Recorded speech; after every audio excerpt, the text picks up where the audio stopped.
The first strategy is anticipation. And anticipation is exactly like the proverb, prevention is better than cure. It is prevention. Or, forewarned is forearmed.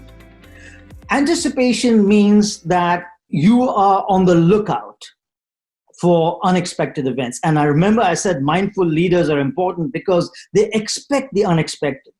So how do mindful leaders go about cultivating anticipation? Well, they do a few things. The first thing that they do is they remove their blinkers.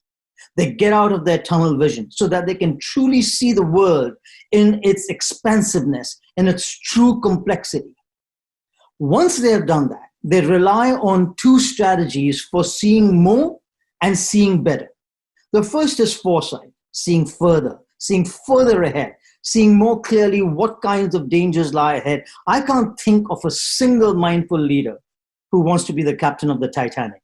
They don't want to hit icebergs. So they are constantly on the lookout for any icebergs that could sink their success, no matter how small. For them, no failure is too small. Like I said, that they like to detect even the slightest deviations from the expected and give it a dominant response and crush it before it can crush them. The second seeing strategy is peripheral vision. Now you might say, what is peripheral vision? Well, there's a very pithy saying, snow always melts on the edges first. What does that mean? What that means is that the competition, the unexpected events that are most likely to hurt us are happening in our blind spots, the spots that we can't see on either side, on our flanks. So mindful leaders, they watch their flanks like hawks because they don't want somebody or something creeping up on them and damaging their performance. Now, let's just see how anticipation plays a role in your world, in the broadcasting world. Well, first thing, let's talk about foresight. What if, after COVID-19 lifts, the number of commuters and the number of commuting hours goes down? What's going to happen to drive time radio? Don't you think we should be anticipating that now?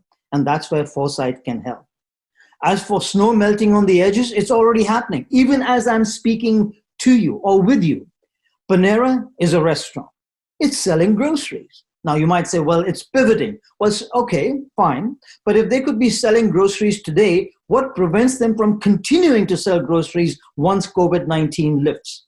Square is a simple company that started by accepting transactions between merchants and their customers. Today, they're Square Capital, they do loans, they're even processing PPP applications for small businesses, they're giving credit. So is Square mainly a payment processing company, or is it a credit card company, or is it a loans company? Tomorrow they could be in insurances and mortgages. So the point over here very simply is this. There's room for anticipation in your world, just like there's room for anticipation in the world of just about every company out there. Why? Because there is the unexpected that lies ahead. We need foresight, and snow is melting on the edges, and we need to be aware of that.